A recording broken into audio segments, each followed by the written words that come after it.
Okay, picture this. You're on a swing set, right? If you lean too far forward, well, you might just fall off too far back, and you lose all that great momentum. Finding that perfect arc, that sweet spot, it feels amazing. You're secure, but you're also flying. Now, what if that swing set is actually your relationship? How do you find that balance, that perfect arc between, swinging solo and swinging totally in sync with your partner? It's a really delicate dance, isn't it? This constant tension. You crave that deep connection, but you also desperately need room to breathe, just to be you. For a lot of people, the idea of space in a relationship sounds like a huge red flag, like, oh no, things are bad, disinterest, distance. But what if, and this is kind of counterintuitive, what if giving space is actually the most emotionally smart thing you can do for a healthier, more vibrant connection? Today, we're doing a deep dive into just that, space in relationships, balancing independence and connection for a healthier bond. Our mission really is to explore how giving your love some breathing room can actually make it stronger, more alive, more fulfilling. So we're going to unpack this whole dynamic, help you figure out how to build a relationship where both the I and the us can really, truly thrive. Let's start by mapping out this relationship spectrum. Where does it begin? Yeah, it's so common, isn't it, that initial phase of a relationship, there's this huge urge almost for partners to spend every single moment together. It feels right, like this beautiful merging. But that's exactly where the paradox kicks in, that intense, constant togetherness. Even when it's full of love, it can start to feel, well, stifling pretty quickly, actually. It can lead straight to what some people call suffocation, or even just complete emotional burnout. So it's not just more time together equals better relationship. It really sounds like you're walking this fine line, like a tightrope. On one side, you've got that cozy warmth of being together, but lean too far. And you fall into suffocating codependency. Exactly. Oh, right. And then on the other side, there's that, exciting freedom of being independent, but too much of that leaves you in this lonely gap, a chasm of disconnection. Yeah, neither of those sounds like the goal. Definitely not. Not at all. It's really fundamentally about finding that dynamic balance. And what's truly fascinating, I think, is how this mirrors something basic in, physics. Think about Richard Feynman's atomic hypothesis. He basically said, everything's made of atoms, these tiny particles zipping around. They attract each other when they're a little distance apart, but they repel each other, push away when you're trying to squeeze them too close together. Wow, okay. Atoms? Yeah. How does that connect to something as messy and complicated as, human relationships? The parallel is surprisingly direct, actually. Human connection. It involves a very similar dynamic. There's this strong drive for closeness, that's the attraction, the pull, but there's also this equally vital need for personal space, for independence. That's the repulsion, the pushback. Just like atoms function best with that right distance, healthy relationships, healthy systems work best when these opposing forces are balanced. The problems start when things tip too far one way or the other, too much fusion or total emotional distance. That's a really powerful way to frame it. So let's break down some of these terms you mentioned. Too much independence. What does that actually look like day to day for a couple? Right. So excessive independence is when someone's mostly operating like a totally separate unit. They're thinking their own thoughts, making big decisions, but maybe without really factoring in their partner or the relationship enough. Now, some independence is crucial, obviously, but too much. It can genuinely harm the relationship. It can feel like you're shutting your partner out emotionally.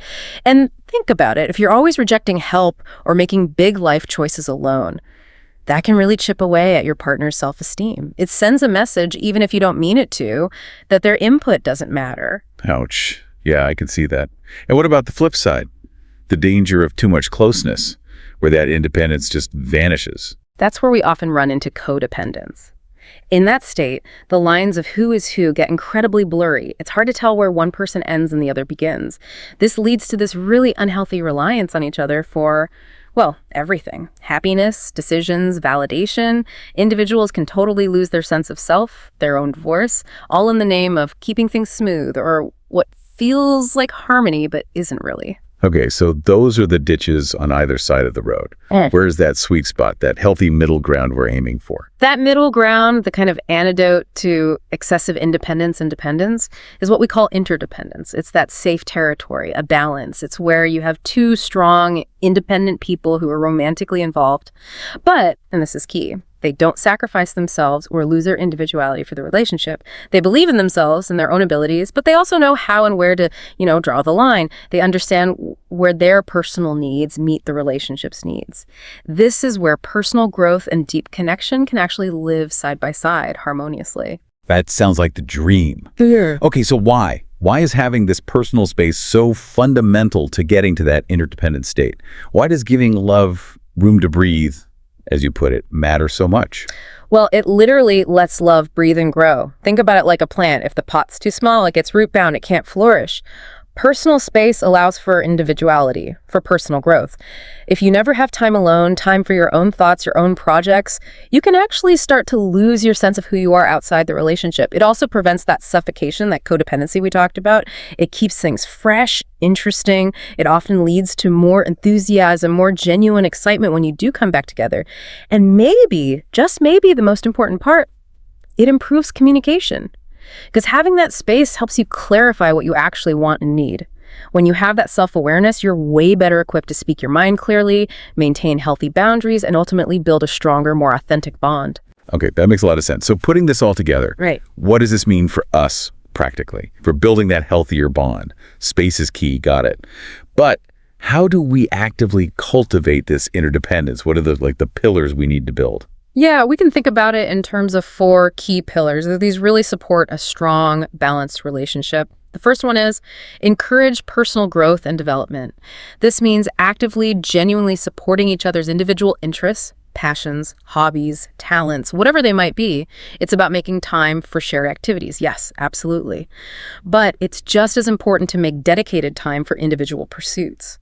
Celebrate what makes each of you unique, those distinct qualities you both bring, and foster that sense of lifelong learning, taking a class, developing a skill, just, working on yourselves. I see how that directly builds up the I in us.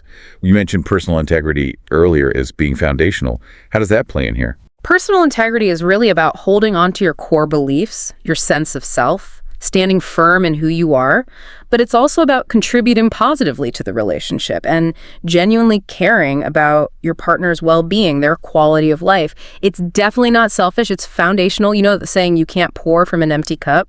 Maintaining your integrity keeps your own cup full, so you actually have something authentic and strong to bring to the partnership. It really does seem like so many relationship insights come back to one thing, doesn't it?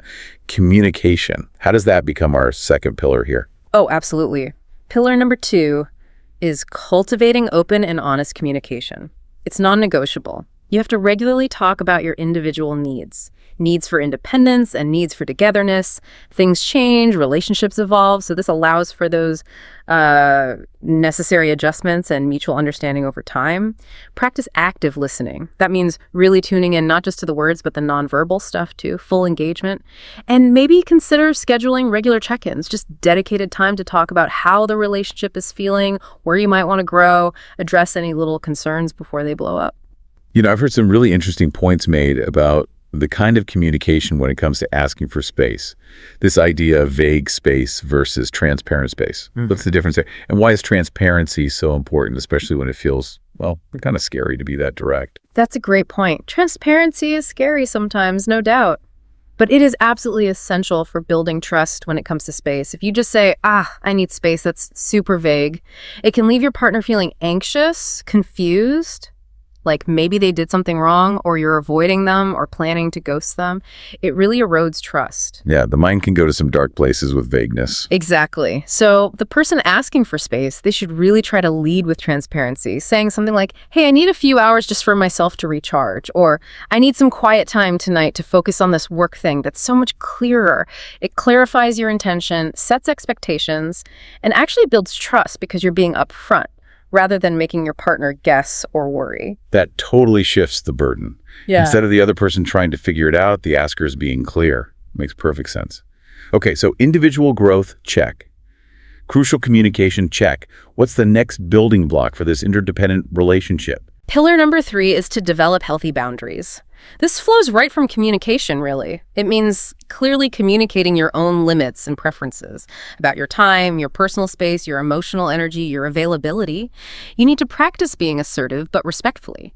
And, crucially, Be willing to listen and adapt when your partner expresses their boundaries. And just as vital, you have to actually respect your partner's boundaries through your actions, not just your words. And why are boundaries so critical for interdependence specifically? Because clear boundaries are what allow both people to feel secure and respected. That feeling of security is the bedrock of trust, and trust is the foundation for any real growth, personal or relational. Boundaries actively help prevent that slide into codependency. They make it clear where you end and others begin. They protect your identity, your energy, your agency within the partnership. Without them, resentment can easily build up, or one person just gets totally overwhelmed. Got it. Okay, pillar number 4. This one feels like it brings us back full circle, balancing out the independence focus, making sure we don't just drift into separate worlds. Exactly right. The fourth pillar is nurture intimacy and connection. Because honoring individuality is vital, yes, but you also have to intentionally dedicate time and effort to emotional intimacy. That's us part. Prioritize quality time. These are specific, scheduled moments where you focus solely on each other, engaging in shared activities you both genuinely enjoy. Maybe share daily rituals. Little things count. A morning coffee together, an evening chat about what you're grateful for. These build consistent connection. And embrace vulnerability. Make real space for those honest conversations, sharing the good stuff and the tough stuff, expressing emotions openly. That's where deep understanding and support happen. Okay, but how do you actually find those shared interests, especially when you're also actively encouraging separate passions? That feels like a bit of a juggling act. It is a juggling act, but it can be a fun one. Finding shared interests doesn't have to be hard. You could, say, explore totally new activities together, maybe a cooking class, hiking a new trail. You could also just take a moment to think back, what did you guys enjoy doing together in the past? Maybe something you've let slide. Look at your individual passions, too. Are there any overlapping areas? Maybe you both like being creative, just in different ways. Find a common project. You can even do something like take personality tests together sometimes. That gives fun insights into compatibility or shared values. Go to local events, workshops, travel, definitely. Share your bucket lists. Find one thing you both want to do and plan it. Even simple things. Bond over movies, TV shows, podcasts, books. Volunteer together for a cause you both believe in. Or get hands-on, DIY projects, cooking something ambitious together. So it's not about ditching your own thing, but more about finding ways to weave your stories together more intentionally. Precisely. Finding shared interests isn't about compromising who you are. It's about enriching your collective story. It's about weaving this beautiful tapestry that celebrates both the U.S. and the I. And also, it's important to remember your partner isn't supposed to meet all your needs. That's too much pressure on one person. Some needs will, and frankly should, be met outside the relationship, friends, family, hobbies, work. That diversification is actually really healthy. Okay, this framework, these pillars, it all sounds fantastic in theory, but life happens, right? Navigating this in the real world, it throws curveballs. This journey to interdependence isn't always smooth sailing, especially when insecurities flare up. It can be incredibly hard to trust your partner's need for space, especially if, say, you have lower self-esteem or maybe more of an anxious attachment style. What do you do then? That feels like a major hurdle. It absolutely is a major hurdle and a deeply personal one. It often requires recognizing that healthy relationships need this healthy space. It's not a rejection. And often it means some significant personal growth work is needed on the part of the person struggling. If you find it really hard to give space, it might be rooted in past experiences or insecurities that honestly need addressing. Sometimes even with professional help, it's okay to need that support. So for someone who's on that path, maybe working through some of those challenges, trying to build towards interdependence, what are some really concrete steps they can take? How do you build that resilient bond when it feels tough? Okay, concrete steps. First, take ownership. Own your feelings, your actions, your reactions. Really do an honest self-check-in. What are your patterns, your needs? Second, try to trace the roots. Where does this tendency towards maybe excessive dependence or even excessive independence come from? Past relationships, family stuff. Sometimes you have to consciously teach yourself it's okay to accept care or that listening isn't weakness. Third, and this is brave, communicate your struggles. Open up to your partner about what you're working on. It builds incredible understanding, and honestly, it can boost their self-esteem because you're trusting them with your vulnerability. Fourth, open your mind to possibility. Visualize what that interdependent relationship actually looks like, feels like. What do you really want to create together? Fifth, decide on boundaries together. Agree on what's acceptable. Maybe commit to not making huge life decisions completely alone if it impacts both of you. Involve each other. And finally, maybe the most important daily practice. Constantly remind yourself it's okay to depend on your partner in healthy ways. Accepting care, support, closeness, it's not weakness, it's strength. It's connection. This is really where the rubber meets the road, isn't it? Seeing how actual couples navigate this. Let's talk about that story you mentioned, Sarah and Ben. Give us the picture. Right, Sarah and Ben. So Sarah, the younger sister, always kind of the family peacekeeper, often sought closeness, reassurance.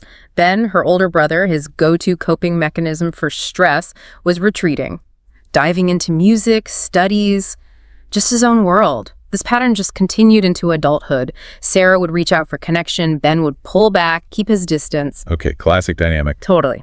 So when Sarah's wedding was coming up, naturally she started calling Ben more, trying to involve him, share the excitement, get his input. But the more Sarah reached out, the shorter, more detached Ben's replies became. Sarah felt hurt, so she tried even harder. Which is exactly Feynman's atoms getting squeezed. Exactly. It caused that repulsion. Ben felt totally overwhelmed, started actually avoiding her calls. Their attempts at connection were just triggering withdrawal and more distance. It was a painful cycle. Ugh, yeah. So how did they break out of that? It sounds really stuck. They ended up getting some help, therapy rooted in family systems theory, which basically looks at how these ingrained family patterns affect us. They learned about this concept called differentiation of self, which is essentially your ability to stay, you maintain your own thoughts, feelings, identity, even when you're deeply connected to important people. Sarah started to see how her intense need for constant reassurance wasn't just about Ben, but tied into deeper family stuff. She began practicing self-regulation, learning to pause, breathe, before instinctively dialing Ben, giving him space, and Ben. He explored why emotional closeness felt so uncomfortable for him. He practiced staying a bit more open, but also setting gentle, transparent boundaries, like instead of avoiding calls, agreeing to a regular weekly chat. Transparency again. Exactly. And slowly, their relationships started to shift. By giving each other that breathing room close enough to stay connected, but far enough apart to respect their autonomy, things changed. It wasn't instant, it took consistent effort from both of them. But giving space and setting clear boundaries replaced those old patterns of hurt and avoidance. They found a new kind of closeness built on respect that they didn't even know was possible before. That's such a powerful example. It really highlights that key idea, doesn't it? That healthy relationships don't magically eliminate tension or conflict. They learn how to manage it. To facilitate that natural push and pull that creates a kind of dynamic equilibrium. It's about realizing that winning the argument is way less important than the health and well-being of the relationship itself. You have to expect disagreements and be willing to negotiate, compromise, work as a team. Absolutely. Understanding these core dynamics, togetherness, individuality, the need for both can fundamentally change how you approach your closest relationships. It really is like those atoms. Healthy connections need that balance, that constant dance between closeness and independence, always respecting the integrity of each person within the partnership. So finding that perfect blend, that sweet spot between independence and togetherness, it really is more of an art than a science, isn't it? It's all about cultivating interdependence, recognizing that your individual well-being and your shared connection are both essential. They're intertwined. You need both. It means building a relationship where you're like two strong pillars standing side by side, supporting each other, yes, but not leaning so hard that you lose yourselves in the process. So as you think about everything we've unpacked today, maybe consider this. What's one small, transparent step you could take this week? Maybe it's consciously carving out a bit of personal space for yourself, or maybe it's bravely opening up about a specific need you have for connection or for space. Just one small step to give your relationship the room it needs to breathe and maybe grow even stronger. Because the truth is, when love has space, it doesn't drift apart, it flourishes.